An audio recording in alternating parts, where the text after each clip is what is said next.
Merci beaucoup. Merci pour votre accueil. Bonsoir à toutes et à tous. Alors voilà, vous savez quasiment tout, hein, donc tout a été résumé dans la biographie. Tu veux te lever quand même, Fabienne, qu'on te voit de face, voilà. Donc effectivement, on est mariés depuis un bon paquet d'années, bientôt 42 ans. Ce qui a fait, donc moi on vient de la région de Grenoble. Moi j'ai été élevé vraiment dans la foi traditionnelle, hein, religieuse dans notre pays. Et puis j'ai acheté une Bible quand j'avais 16 ans et je commençais à lire la Bible. Alors je me suis enterré dans l'Ancien Testament. J'ai trouvé la Genèse passionnante, l'Exode en partie, puis alors après dans le Lévitique, vraiment je me suis enterré. Mais je suis allé dans le Nouveau. On m'a dit il faut aller dans le Nouveau Testament. J'ai donc épluché le Nouveau Testament pendant 5-6 ans. Et plus je lisais l'histoire de Jésus, plus ça me passionnait. Je peux dire que je crois en Dieu et en Jésus depuis que je suis né. J'ai pas eu de problème avec ça.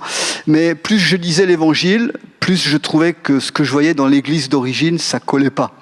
Et j'ai cherché ça pendant plusieurs années. Et quand j'étais étudiant donc à Grenoble, je suis éducateur spécialisé de formation dans ma dernière année. Là, j'ai des amis qui m'ont invité à un baptême d'adulte, un baptême d'eau par immersion. Je savais pas ce que c'était. Donc, et le jour même, j'ai entendu prêcher l'Évangile. J'ai vu des gens guéris, j'ai vu des jambes se rallonger, des trucs comme ça. Et ça m'a vraiment percuté. Mais dans mon cœur, le message du salut était tout près. Je l'avais lu et j'ai constaté que ce qui était prêché, c'était ce que j'avais lu dans la Bible. Et donc le soir même, j'ai donné ma vie à Jésus. Et quelques temps plus tard, je peux dire 3-4 mois à peu près après le baptême d'eau, donc je me suis baptisé très vite. Ça a fait un peu de la révolution dans ma famille d'origine, parce que j'étais devenu un infidèle, en quelque sorte. Mais quelques mois après le baptême d'eau, j'étais au culte le dimanche matin à Grenoble, et on avait un missionnaire qui est venu prêcher ce matin-là.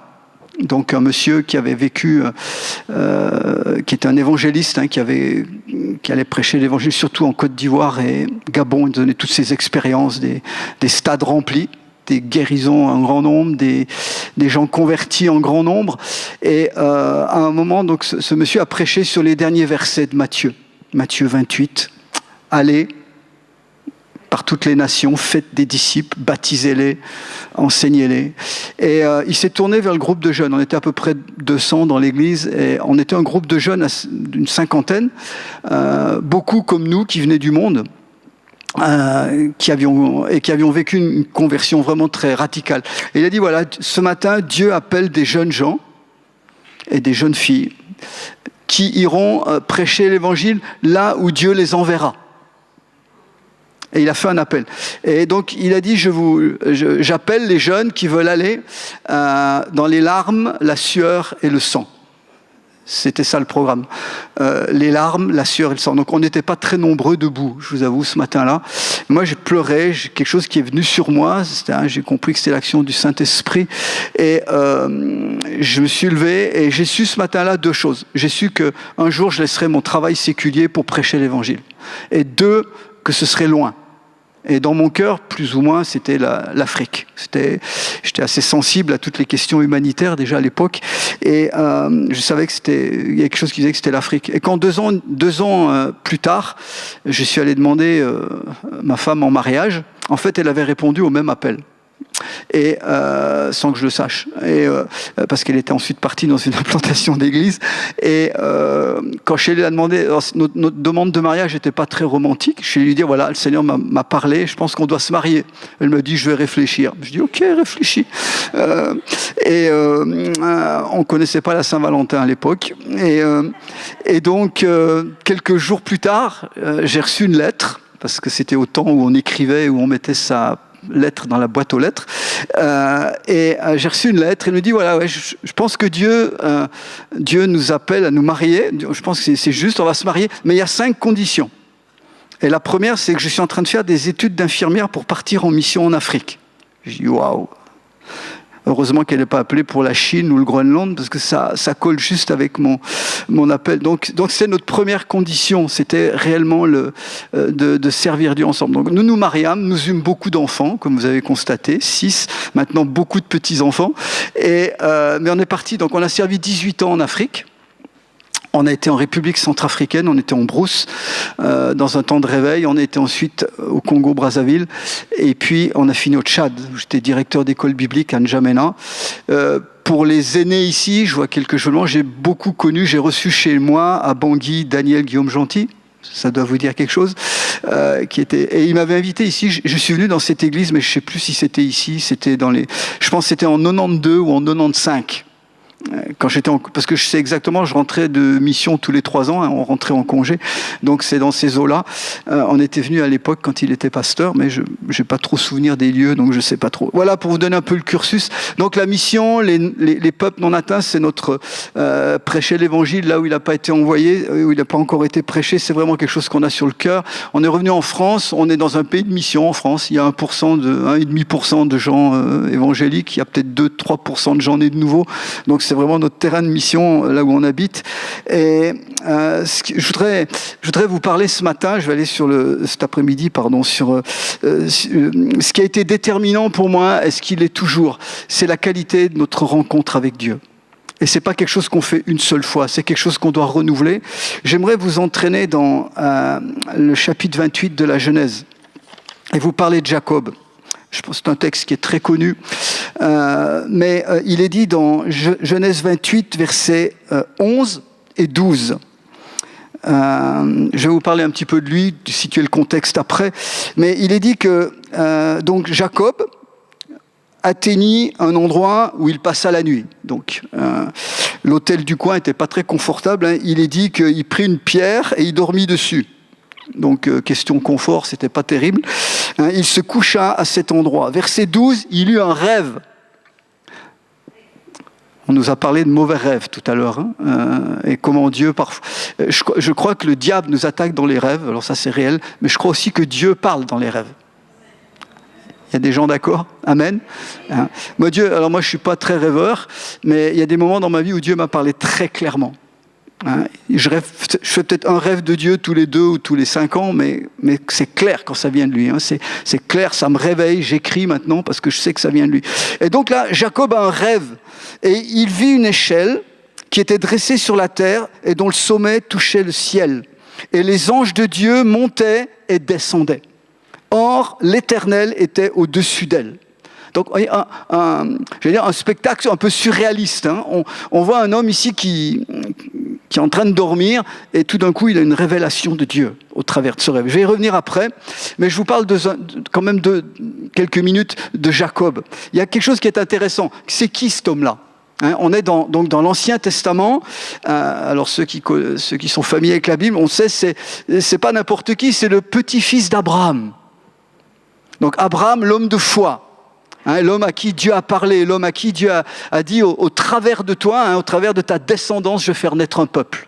Et même dans ce peuple naîtra le Messie. Donc, on pourrait dire que Jacob, c'est un croyant, il vient d'une famille, mais il est de 3e génération. Il a eu son grand-père Abraham, qui est un homme de foi exemplaire, puis il y a eu le fils d'Abraham qui s'appelle Isaac, qui a poursuivi sur le chemin de son père, et puis Isaac a eu 2 fils, des jumeaux, Jacob et Ésaü. Et Jacob, son nom, ça veut dire le trompeur. Chez les Hébreux, le nom a beaucoup d'importance, et le nom est porteur d'une identité. Et donc, lui, c'est le trompeur. Faut avouer que quand vous débutez la vie avec un nom pareil, vous n'êtes pas très avantagé. Donc, mais ça dénotait son caractère.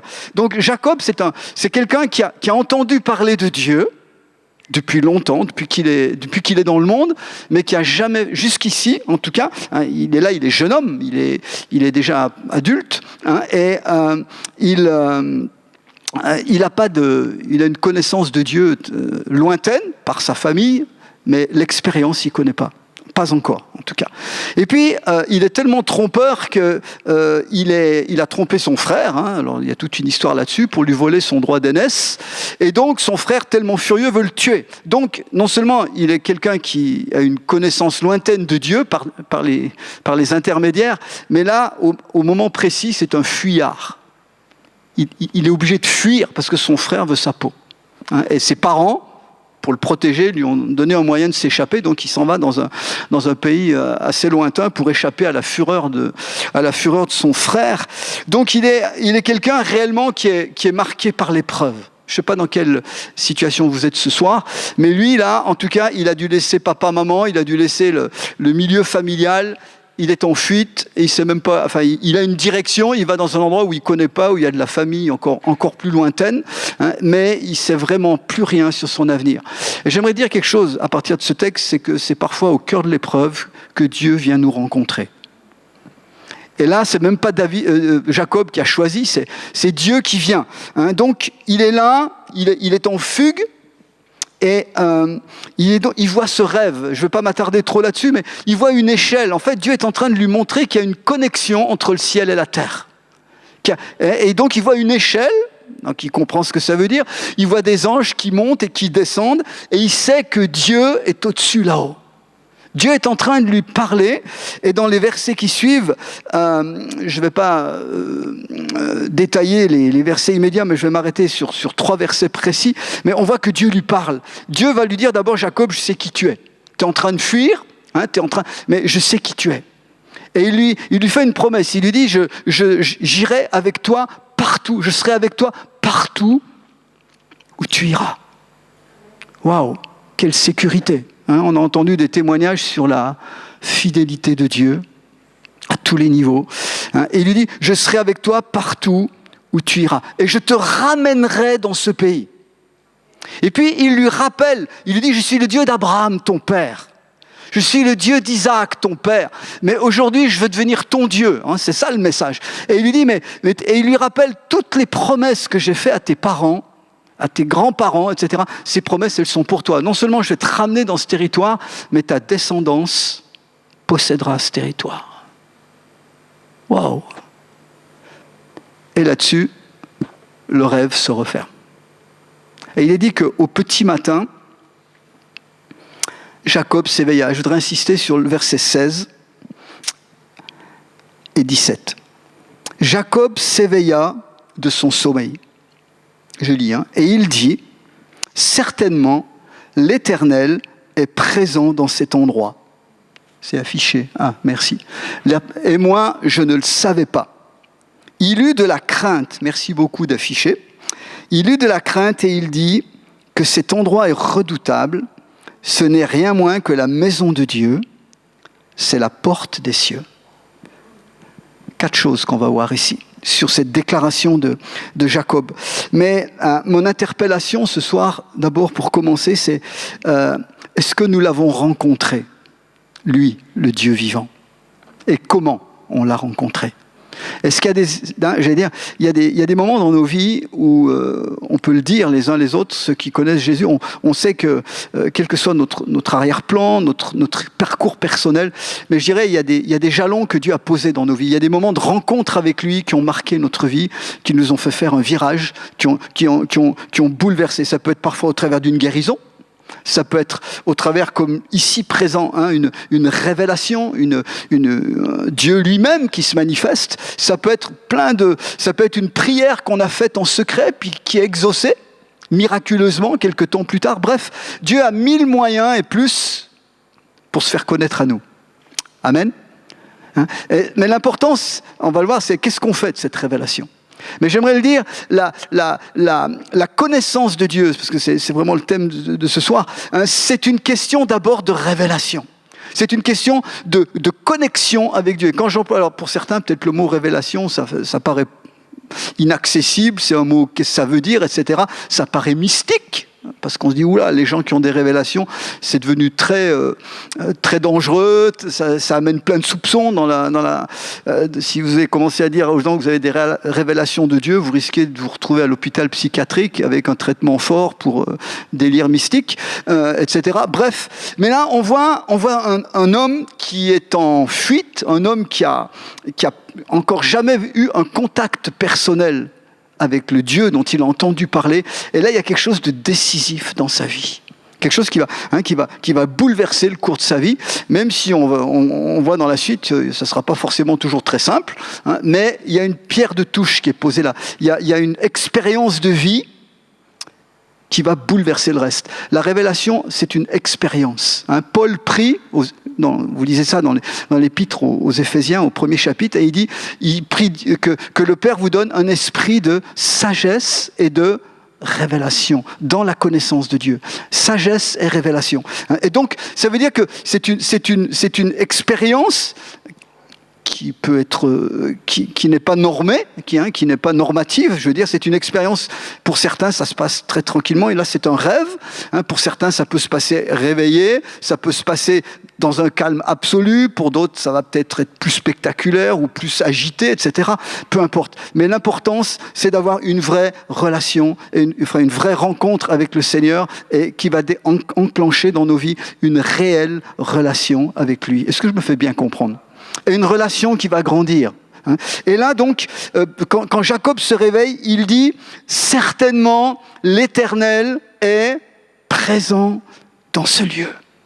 Et à cette époque-là, donc on est bien avant Jésus, la présence de Dieu, c'est quelque chose que les hommes cherchaient, mais c'était souvent très inatteignable, ça dépendait des lieux, etc. On sait que dans l'Ancien Testament, il y a eu le temple, il y a eu d'abord le tabernacle, le temple, il y avait un lieu précis de la présence de Dieu où Dieu résidait. Pour nous, aujourd'hui, la présence de Dieu peut être dans nos vies chaque jour, parce que c'est nous qui sommes devenus le temple du Saint-Esprit. Amen. La parole de Dieu dit que nous sommes devenus l'habitation de Dieu. Et donc, il est dit ici, Jacob donc se réveilla et il est dit, l'Éternel est présent dans ce lieu et moi je ne le savais pas. Ça veut dire que dans certaines choses de nos vies, Dieu peut être très proche, mais nous on est aveugles, on passe à côté, ou on n'est pas réceptif, on n'est pas sensible à ce que Dieu est en train de faire. Et je me suis rendu compte, j'avais donc presque 22 ans quand j'ai donné ma vie à Jésus, mais quand j'ai fait la rétrospective, et que je me dis, mais il y a tellement de fois dans ma vie avant où Dieu était proche, et j'ai raté le coche. J'ai pas vu, j'étais pas assez clair, c'était pas assez clair pour moi, ou j'avais pas le cœur qui était ouvert pour discerner sa présence. Et ce que je veux dire par là, c'est que notre vie a besoin d'être transformée réellement par ce contact avec Dieu. La vie chrétienne commence, la Bible dit, par ce qu'on appelle une nouvelle naissance, une réelle rencontre avec Jésus. Qui bouleverse, qui nous amène à voir Dieu non plus comme simplement d'une façon intellectuelle ou comme un grand Dieu inaccessible, etc. Je vous fais remarquer ici que si Dieu était très haut au sommet de l'échelle, c'est lui qui a mis l'échelle et qui permet que les anges aillent et viennent dessus. C'est parce qu'il veut venir nous rencontrer. C'est parce qu'il voulait venir rencontrer Jacob à ce moment-là, à cet endroit-là. Amen. Et là où nous en sommes, n'importe où ce soir, Dieu a le désir d'une révélation plus grande pour nous. Il a le désir d'une rencontre nouvelle. On ne peut pas se contenter des rencontres d'hier. Elles sont bonnes. Elles ont été indispensables. Elles ont marqué nos vies. Mais nous avons besoin d'une rencontre quotidienne avec lui. Nous avons besoin d'une rencontre renouvelée avec lui. Et donc, quand Jacob dit c'est ici la maison de Dieu, c'est l'endroit où Dieu réside. Donc la première chose ce soir, c'est que Dieu réside dans nos vies. Il veut résider dans ta vie, si ce n'est pas encore le cas. Il veut venir habiter dans ton cœur pour que tu aies une intimité avec lui. C'est pas quelque chose, ça n'a rien à voir avec de la pratique religieuse, ça n'a rien à voir avec du rite religieux, ça n'a rien à voir avec des sacrifices ou des choses comme ça. Le sacrifice a été accompli une fois pour toutes en Jésus-Christ pour nous réconcilier. Ce texte de l'échelle de Jacob, bien des siècles plus tard, l'apôtre Jean, Jésus en parle dans le premier chapitre de Jean. Et Jésus dit, vous verrez le ciel ouvert et vous verrez les anges de Dieu qui montent et qui descendent sur le Fils de Dieu. Cette échelle que Dieu a montrée à Jacob, en fait, c'est une image, une préfiguration du salut, de ce que Jésus a accompli, de la croix, pour nous permettre d'être en connexion maintenant avec le ciel. Ça va ? Et j'insiste beaucoup là-dessus, parce que je ne connais pas votre église, et on traverse tous des périodes extrêmement difficiles, différentes. Moi, je travaille surtout donc sur la France et sur l'Afrique, mais ce que je vois dans mon pays aujourd'hui, je vois en France, donc je suis pas très loin de chez vous, mais je vois en France, alors que le monde est en train de s'endurcir et de s'éloigner, vitesse grand V des valeurs de Dieu, je vois en France une soif de Dieu. Je vois en France beaucoup cherchent malheureusement du mauvais côté, très souvent, mais quand on vient aujourd'hui avec le message de l'Évangile, il y a beaucoup de gens qui sont réceptifs, tellement leur vie n'a plus de sens, tellement la société n'a rien à leur offrir. Et donc, je crois que Dieu veut se mettre à la portée des gens de notre époque. Et j'encourage, j'ai beaucoup apprécié les témoignages qu'on entend là ce soir, parce que c'est important qu'on soit des témoins. Et pas seulement ici, mais surtout dehors. Allô ? Parce que Jésus a dit, vous êtes la lumière. Il n'a pas dit, vous êtes la lumière dans l'église. Il y a assez de lumière ici. Il n'y a que des flambeaux.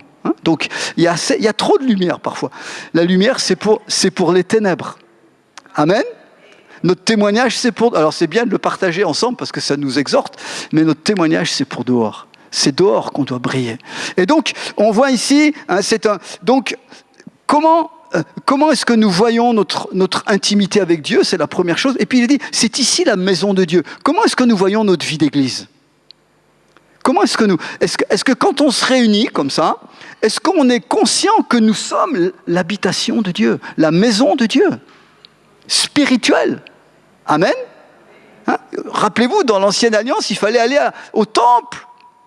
Et encore au temple, vous n'aviez pas accès à la présence de Dieu. Il n'y avait que les Lévites et les sacrificateurs qui avaient le droit d'entrer dans la première partie du temple. Et encore, la deuxième partie du temple, là où Dieu avait fait descendre sa gloire, c'était inaccessible. D'ailleurs, il y avait un grand rideau et personne ne pouvait s'aventurer de l'autre côté, sauf le grand sacrificateur, une fois par an, et avec un rituel très précis. Dans l'Ancienne Alliance, jusqu'à Jésus, la présence de Dieu était inaccessible pour l'Israélite normal, pour les hommes et les femmes de Dieu. Il fallait passer par des intermédiaires. Amen. Il fallait passer par les prêtres, il fallait passer, pour entendre la voix de Dieu, il fallait passer par les prophètes ou par les sacrificateurs, etc. Jésus, quand il est mort, je vous rappelle que le voile s'est déchiré, de haut en bas. C'est pas quelqu'un qui a pris une paire de ciseaux, c'est Dieu qui a déchiré du haut vers le bas. Et le voile s'est ouvert, donc ça veut dire que, l'Épître aux Hébreux nous le dit, nous avons accès à la présence de Dieu. Nous avons un libre accès par le sang de Jésus qui est venu laver nos fautes, qui est venu enlever l'injustice, qui est venu enlever la condamnation. Nous avons accès direct à la présence de Dieu. On n'a plus besoin de passer par un intermédiaire. Allô ? Parce que je suis parfois surpris aujourd'hui. Aujourd'hui, on peut consulter son prophète sur Internet. Alors, je remercie le Seigneur pour les ministères prophétiques qu'on a dans l'Église. Mais aujourd'hui, j'aimerais quand même vous dire que si vous êtes enfant de Dieu, vous êtes en ligne directe avec le Seigneur. Vous pouvez lui parler, il peut parler dans vos cœurs. Ça n'empêche pas qu'on a besoin de paroles prophétiques et de ministères prophétiques. Ça n'empêche pas qu'on a besoin parfois du conseil de frères ou de sœurs qui sont mûrs dans la foi, qui vont nous éclairer sur certaines choses. Mais nous avons d'abord une dépendance à Dieu directe. C'est ce que Jacob apprend ce soir-là. Il avait entendu parler d'un Dieu lointain, d'un El Shaddai, d'un Dieu, du Dieu de son père, du Dieu de son grand-père. Mais là, ce soir-là, il va devenir le Dieu de Jacob. Et nous, on parle aujourd'hui du Dieu d'Abraham, d'Isaac, de Jacob, parce que c'est ce moment-là, cette nuit-là, qui fait une expérience déterminante avec Dieu. Donc, nous sommes l'habitation de Dieu. Amen. Nous le sommes personnellement. Nous sommes devenus l'habitation du Saint-Esprit. Donc Dieu nous parle l'Esprit nous parle de l'intérieur. Il nous parle, il veut nous conduire. Nous avons élevé 6 enfants. Vous avez remarqué quand vous avez des petits-enfants, hein, surtout quand ils commencent à marcher. Alors, ils vous mettent tout en l'air, hein, ils vont partout. Donc, vous êtes là toujours en train de leur dire « Va pas ici, touche pas là, attention là ça brûle, là c'est dangereux, tu fais pas ça, tu touches pas ça. » Bref, vous répétez vos trucs et s'il n'obéit pas, il y a parfois des conséquences fâcheuses pour lui. Hein, okay, et puis, vous avez remarqué quand ils grandissent et qu'ils vont faire une bêtise, ils vous regardent, vous en tant que parents. Et il suffit, vous n'avez rien besoin de dire, il suffit qu'ils croisent vos yeux, qui croisent votre regard, ils savent si vous approuvez ou pas. Ils savent si c'est bon ou pas. Après, c'est eux qui choisissent. Hein. Les conséquences, c'est eux qui voient. Mais ça veut dire quoi? Ça veut dire que plus notre intimité avec Dieu grandit, plus notre foi devient mature avec lui, je dirais, moins il a besoin de nous parler fort dans les oreilles. Il suffit de croiser ses regards. Vous voyez l'analogie? Et je dirais, un enfant de Dieu, c'est quelqu'un qui s'accoutume à entendre Dieu, à avoir cette relation avec lui. Ça n'empêche pas que Dieu peut nous donner... Moi, je remercie le Seigneur quand des fois j'ai une révélation spectaculaire. Ça arrive encore, Dieu merci, après 45 ans de conversion. On a toujours besoin de moments où ça frappe fort, où on a besoin d'entendre fort. Mais je remarque qu'au quotidien, la voix de Dieu est très douce. L'intimité avec Dieu fait qu'on a cette capacité d'entendre Dieu et de voir comment il peut conduire notre vie jour après jour. Ça va pour vous? Et c'est ça la présence de Dieu.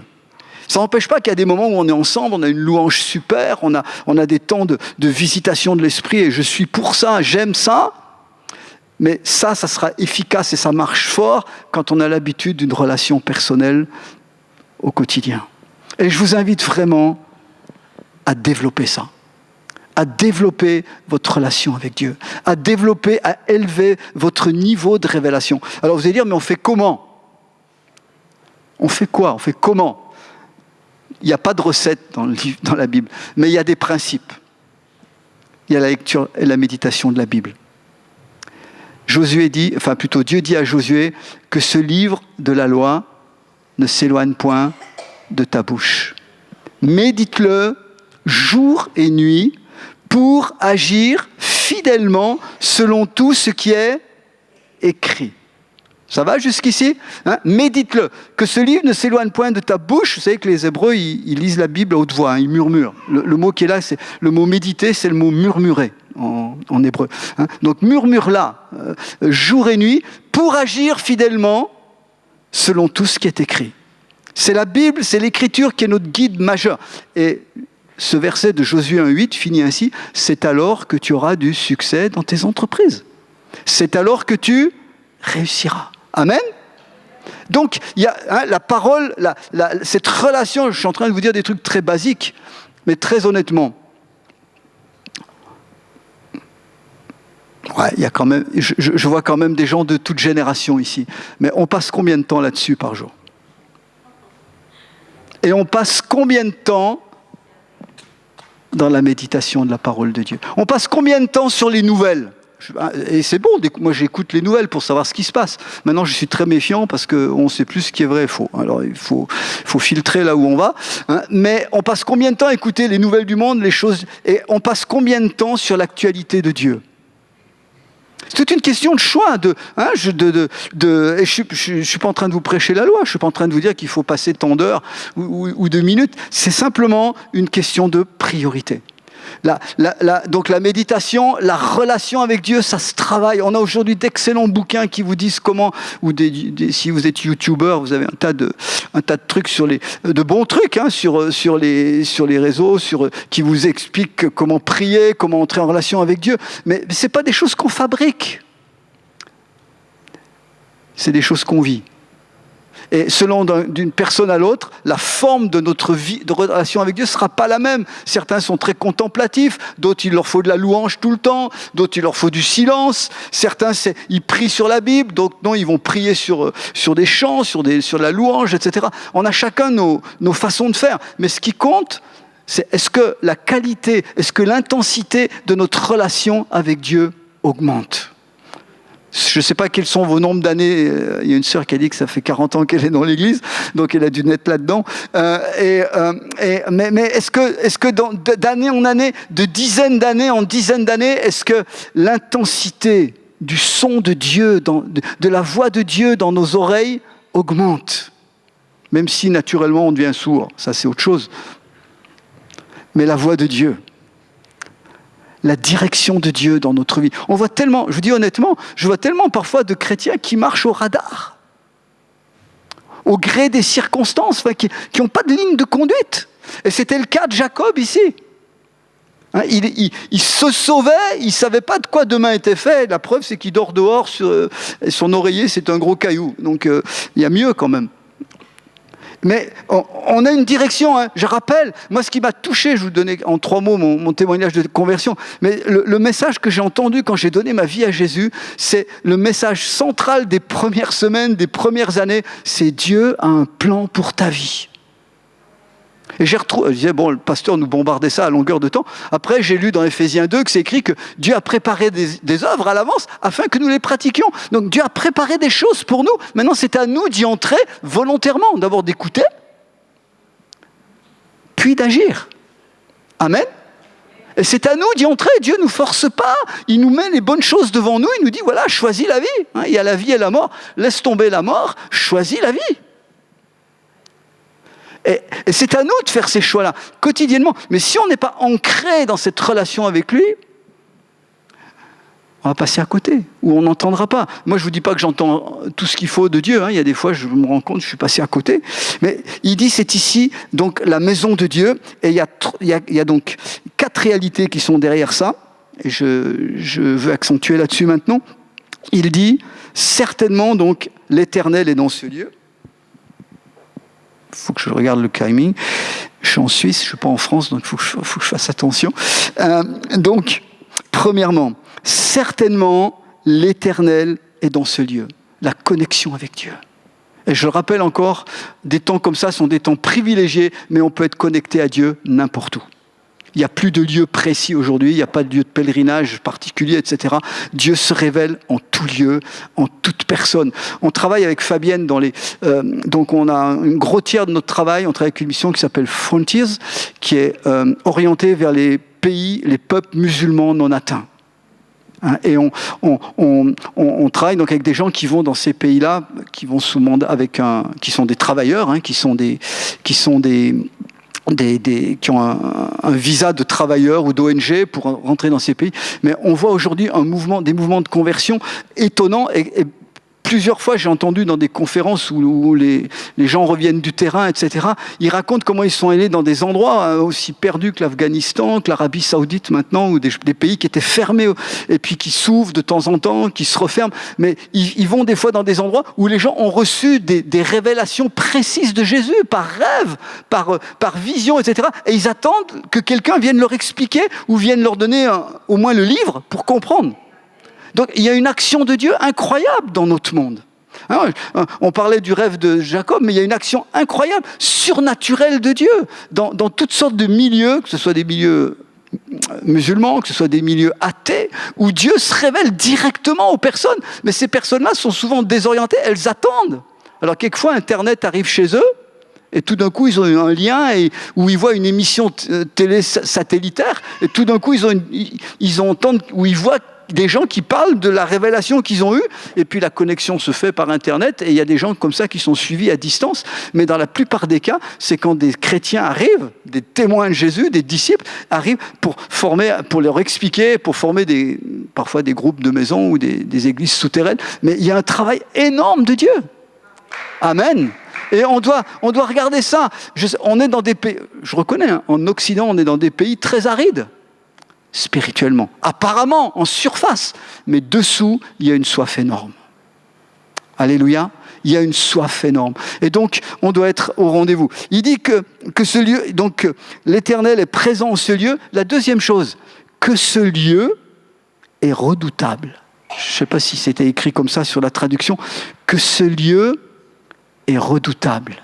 Ça veut dire que Jacob est conscient que ce Dieu-là qui est en train de se révéler à lui, c'est pas n'importe quel Dieu. c'est pas n'importe qui. Il dit, cet endroit est redoutable. Le contact avec la sainteté de Dieu nous met à genoux. Je suis surpris parfois, je vous dis honnêtement, on a été longtemps dans une église assez importante à Grenoble, on était à Lyon, puis moi je bouge beaucoup, mais j'étais étonné parfois d'entendre des témoignages de gens qui se font baptiser, et vous n'entendez pas de repentance derrière. Ils ont fait parfois une belle expérience avec Dieu, ça, on va pas le mettre de côté. Hein. Ils aiment Jésus, ça met rien de côté non plus. Ils ont vécu et ils ont envie de suivre Jésus, mais on a l'impression que la vie n'a pas été forcément, je dis bien pas forcément, touchée en profondeur. Et que finalement, les personnes, est-ce que vraiment là, elles ont fait ce chemin de demi-tour par rapport à leur style de vie ancien. Quand Jésus vient dans une vie, non seulement ça change nos cœurs, ça nous pardonne nos péchés, mais ça change notre mentalité. Alors, il faut le reconnaître, il y a des choses, ça prend vraiment du temps à changer, hein, surtout dans le caractère. Mais il y a des choses qui changent vite. Il y a des choses sur lesquelles qu'on peut plus supporter, qu'on faisait naturellement ou normalement, qu'on peut plus supporter.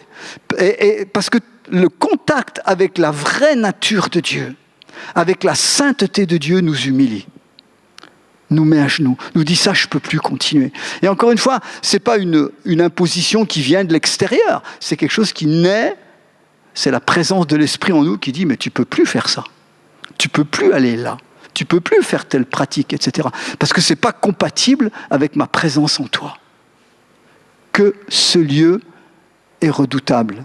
Et je me permets de le dire, nous avons un Dieu d'amour, qui nous aime, c'est sa nature propre, mais nous avons un Dieu juste en même temps. Et est-ce que nous avons ce contact, cet équilibre avec son amour, sa bonté qui nous pardonne en Christ et sa sainteté, qui nous attire à changer, qui nous attire à lui ressembler, dans la mesure du possible, là où on peut aller. Que ce lieu est redoutable, hein, la sainteté de Dieu. 3, il dit, c'est ici la maison de Dieu.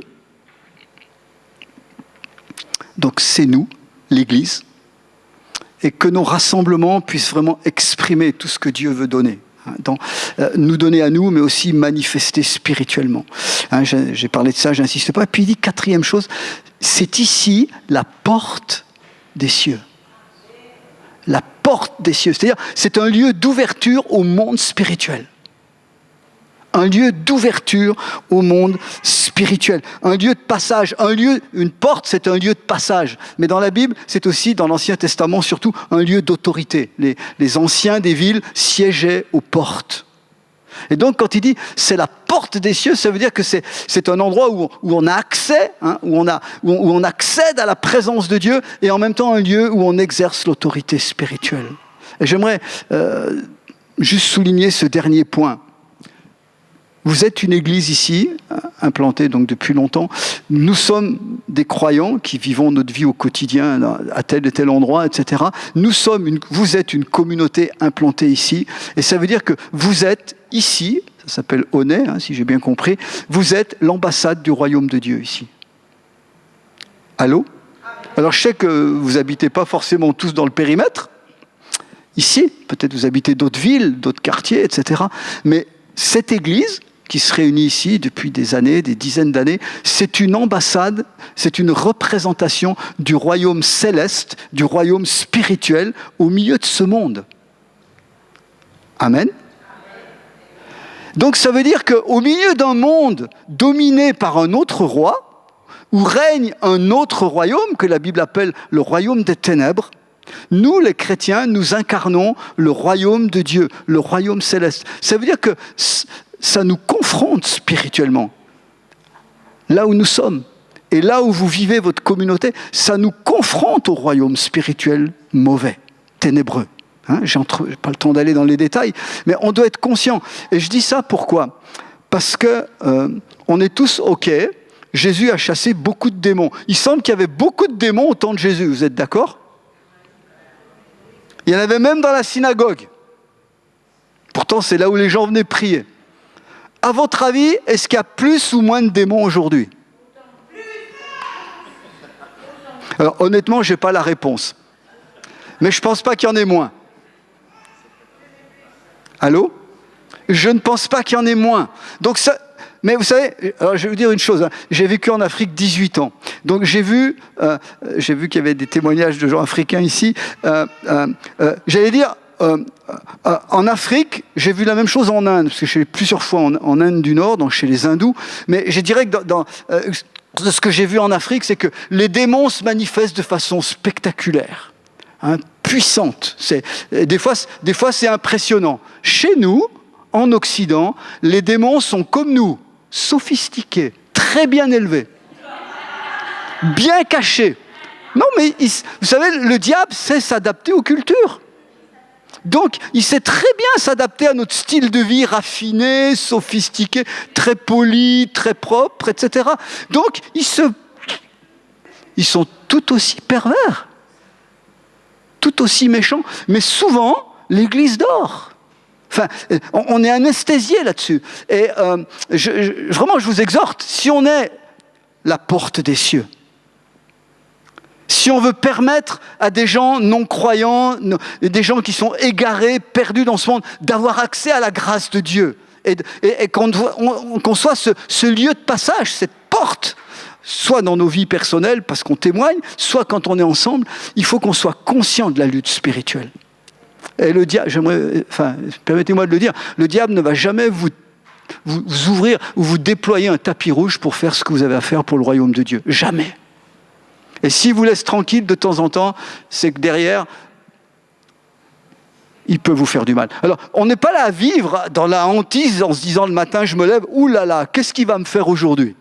Non, on a Christ en nous. Amen. Celui qui est en nous, qui vit en nous, est plus grand que celui qui est dans ce monde. Donc on n'a pas à avoir peur. Hein, j'ai beaucoup apprécié le témoignage. La sœur elle a tenu ferme et je peux te dire que tu vas dormir tranquille. Et je voudrais que tu puisses prier pour que ton gamin dorme tranquille. Et puis ton mari, je ne sais pas où il est, mais qu'il y ait réellement une paix de Dieu sur vous. Parce que là, tu as vaincu pendant 9 mois de grossesse, hein, et c'est pour ouvrir complètement le chemin. Amen. Mais il y aura toutes sortes de combats si on veut être vraiment la porte des cieux. Et Jacob, à l'époque, je ne sais pas, son niveau de compréhension était certainement très faible, très bas. Il fait son premier pas. Je ne sais pas si on pourrait parler ici que Jacob est né de nouveau, j'en sais rien, en transposant ça dans notre langage moderne. Mais en tout cas, il a sa première expérience concrète, vivante, avec le Dieu vivant. Ça va changer sa vie. Ça a changé sa vie. Hein. Ça n'a pas tout réglé dans son caractère. Il a fallu encore quelques années. Lui, le trompeur, il a fallu qu'il se fasse bien tromper pour comprendre ce que ça veut dire et que son caractère change. Mais je vous rappelle que Jacob est devenu plus tard Israël. Dieu a changé son nom. De trompeur, il est devenu le prince d'Israël, hein, ou celui qui lutte et vainqueur avec Dieu. Hein. Donc son nom a été changé parce que son caractère a changé. Et ce soir, donc je termine là. Comment est-ce que nous, quelle rencontre avons-nous avec Dieu? Alors je sais qu'il y a des chrétiens il y a des frères et sœurs ici qui ont de nombreuses années de conversion, mais où en est aujourd'hui la teneur de notre relation? Est-ce qu'elle s'intensifie? Est-ce que nous sommes conscients d'une présence de Dieu toujours plus forte dans notre vie, dans notre cœur, dans notre expérience personnelle? Et si peut-être quelqu'un ici cherche, peut-être tu es comme Jacob, et je voudrais qu'on prie pour ça. Peut-être que tu cherches ta voie. Peut-être, Jacob était un homme errant, en fuite, mais il ne savait même pas où il fuyait. Alors ce soir, tu n'auras peut-être pas une vision d'échelle, mais tu auras beaucoup plus qu'une échelle. Tu as Jésus qui veut venir te rencontrer pour te connecter avec le Père. Est-ce qu'on peut fermer nos yeux quelques instants ?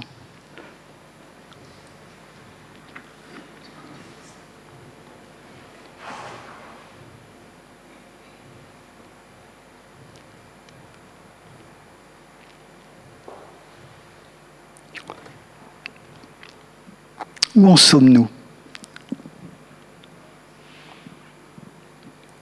Où en sommes-nous dans la qualité de notre relation avec lui. Peut-être ce soir tu es là, peut-être tu es habitué à l'église, au culte, mais tu as besoin d'une rencontre profonde. Peut-être même tu as besoin d'une transformation profonde. Comme l'était Jacob à cet instant-là. Un besoin de connaître Dieu. Un besoin d'avoir un contact avec le Dieu vrai, le Dieu vivant. Pas juste une connaissance lointaine ou intellectuelle, mais une expérience de vie. Et ce soir, si tu as besoin de cette expérience, je vais simplement te dire, ouvre grand ton cœur.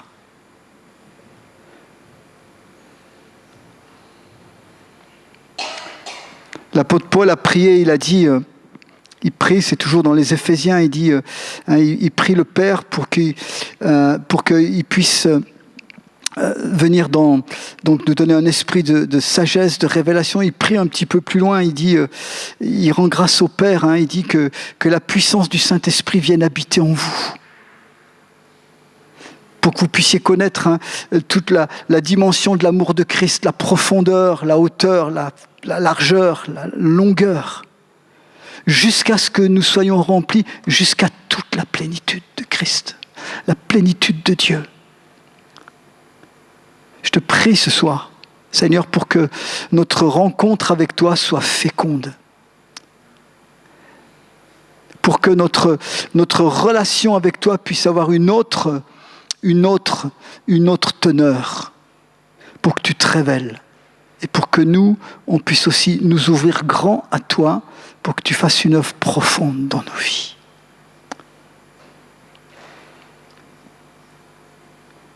Et je bénis toutes les personnes qui sont ici ce soir, tous les frères et sœurs en Christ. Parce que tu veux donner un contact, une relation toujours plus grande, toujours plus profonde. Je voudrais vous inviter à prier là où vous êtes à votre place. À simplement ouvrir votre bouche, à dire ce qui est dans votre cœur au Seigneur.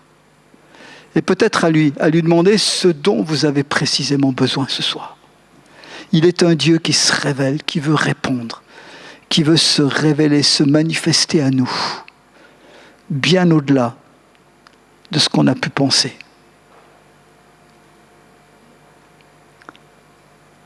Et pendant qu'on est là, on peut chacun prier. Je vais me taire quelques instants. C'est une prière personnelle du fond de votre cœur. Merci Seigneur.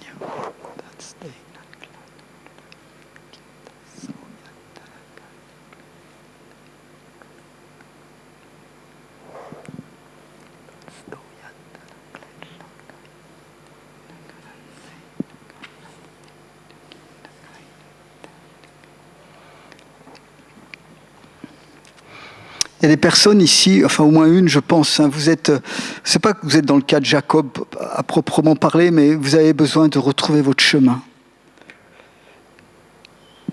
Vous avez besoin de retrouver votre chemin. Vous avez besoin que Dieu vous parle pour le présent et pour la suite. Vos circonstances de vie vous ont fait vous égarer. C'est comme s'il n'y avait plus de projet dans votre vie. Alors, vous aimez Dieu, vous êtes là,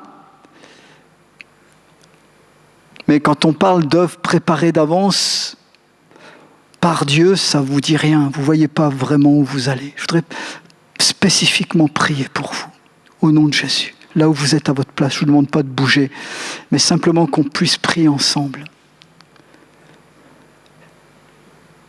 Le Seigneur veut que vous puissiez retrouver le vrai sens, votre destinée, là où il veut vous emmener.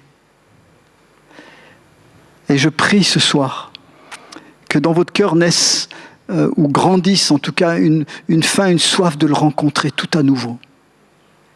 Vous avez été en quelque sorte usé par les circonstances, fatigué. C'est comme si votre votre relation avec Dieu, votre vie chrétienne, c'est devenu plus rituel, habituel, une habitude, plus que quelque chose de vivant. Et j'aimerais vous dire que le Seigneur ne vous condamne absolument pas, il vous accueille bien au contraire, comme un père accueille son enfant. Et il vous dit vraiment, il veut vous, comme ce père-là qui a les bras ouverts, il vous accueille, il vous dit de venir. Lui, il est prêt à transformer d'abord votre être, votre état intérieur, retrouver de la vie, retrouver du zèle, retrouver du punch. Et ensuite, il vous montrera la voie. Mais d'abord, vous guérir intérieurement, vous relever. Et je prie pour que simplement ce soir, vous puissiez ressentir et répondre à cet appel du Père qui accueille son enfant et qui la serre dans ses bras et qui la réconforte. Et ce soir, je prie pour qu'il y ait un nouveau départ dans votre vie, une nouvelle étape, que vous puissiez nettoyer tout ce qui encombre actuellement vos pensées, même votre style de vie, pour revenir à l'amour du départ et pour à nouveau entrer dans ce que Dieu a projeté pour vous.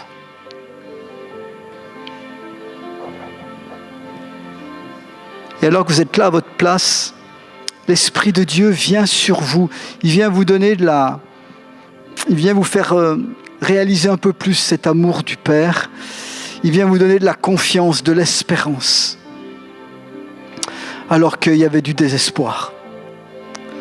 Alors qu'il y avait de l'incertitude, de la crainte.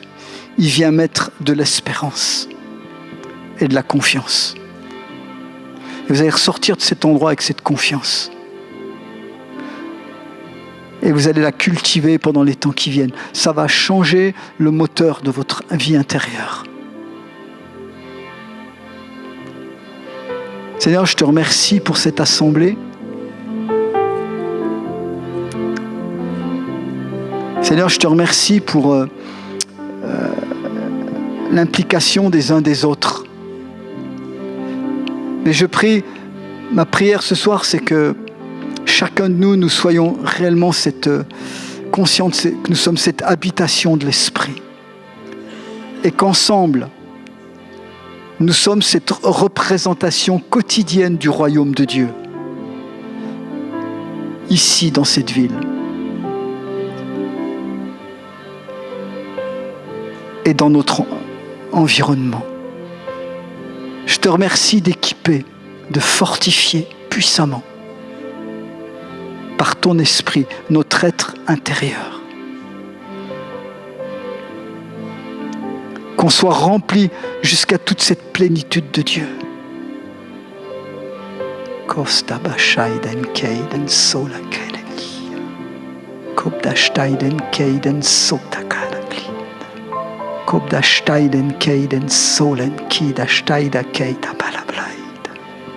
Je vous invite vraiment à élever vos voix, vos cœurs vers le Seigneur ce soir.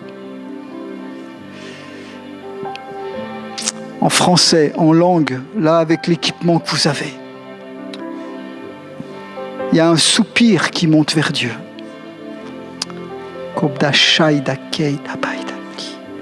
Et je prie que pendant que votre cœur soupire, pendant que votre prière monte, l'Esprit de Dieu vient. Il vient remplir. Il vient toucher. Il vient restaurer et guérir. Il vient surtout fortifier ce qui a été affaibli. Au nom de Jésus-Christ.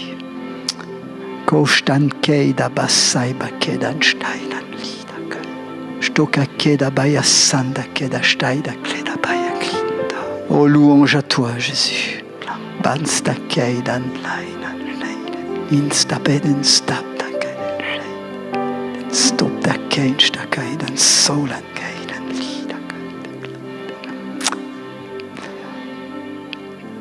Je voudrais, avant de laisser le micro, je vous donne la pensée que j'ai reçue pour votre église, là, au tout début du culte.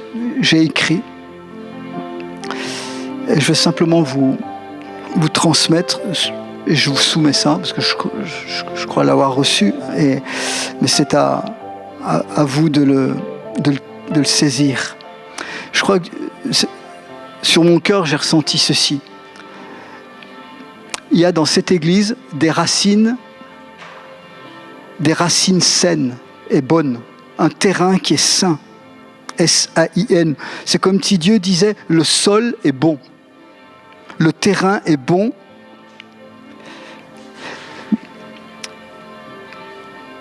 Et il est appelé à porter des tiges et des produits nouveaux. Des tiges, puis des fleurs, puis des fruits nouveaux, diversifiés. Il y a déjà des fruits. Il y a bien sûr des choses qui ont poussé avec le temps.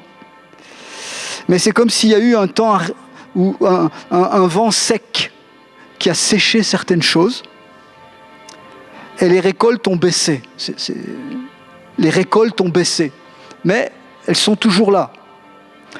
Et c'est comme si le Seigneur disait encore, donc le sol est bon, j'ai entendu ça plusieurs fois, la pluie est disponible, mon soleil est disponible pour féconder tout ça, mais il faut un nouvel ensemencement.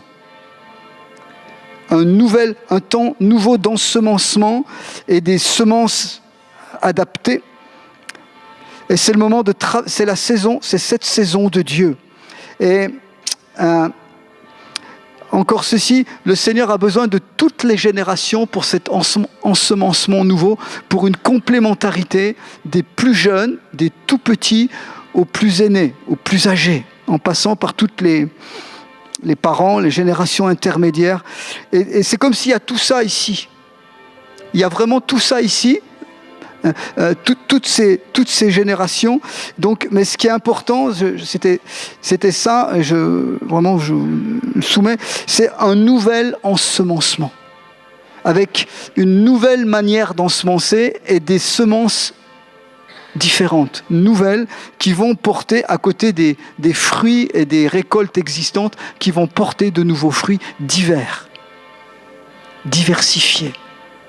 Et je ne sais pas ce que ça veut dire concrètement pour vous, mais c'est un temps donc intense, où Dieu va demander un intense ensemencement. Et une saison, c'est pas forcément tout de suite, il n'y aura pas tout de suite la récolte, mais vous allez travailler pour l'avenir et pour les générations qui arrivent. C'est pour ça qu'il y a besoin de toutes les générations. Mais il y a des fruits nouveaux que la génération nouvelle ou les générations vont récolter d'ici quelques temps, mais c'est un ensemencement de tous et une saison pour cela. Donc notez bien le mot nouveau. Il y a des choses nouvelles à faire, à vivre, des manières peut-être nouvelles aussi de semer. Mais Dieu dit, le sol est bon. Il n'y a pas de choses qui empêchent. Et le soleil et la pluie sont disponibles. Je prie simplement, Seigneur, sans savoir ce que ça représente réellement, mais je prie parce que je vois ton approbation sur cette Église. Mais tu veux des phases nouvelles que toi seul tu connais, avec des manières de cultiver la terre, de semer, d'entretenir, de faire pousser qui vont être nouvelles. Avec des semences que tu mets toi-même dans les mains des uns des autres, des semences qu'ils n'ont peut-être pas connues avant et qui vont produire des choses différentes, mais qui sont selon ton cœur. Et je prie qu'on ne s'arrête pas seulement aux manières de faire d'avant, mais qu'on sache écouter, discerner ce que tu veux faire dans cette saison et dans celles qui suivront. Et je prie pour qu'il y ait vraiment une bénédiction, une fécondité nouvelle. Je prie pour ce vent qui a voulu sécher certaines récoltes, certains fruits, qui a voulu amener la stérilité. On veut combattre, parce que ça c'est spirituel. Je ne sais pas, j'ai pas idée de ce qu'il y a derrière, mais en tout cas, il y a un vent sec à repousser. un vent de sécheresse et un vent négatif, un souffle qui veut faire avorter les semences qu'il faut repousser, que nous repoussons au nom de Jésus et nous appelons, et je veux simplement appeler ce temps et cette saison pour que les frères et sœurs y entrent et collaborent ensemble pour accomplir ton plan. Ensemble, nous te bénissons, Seigneur. Amen.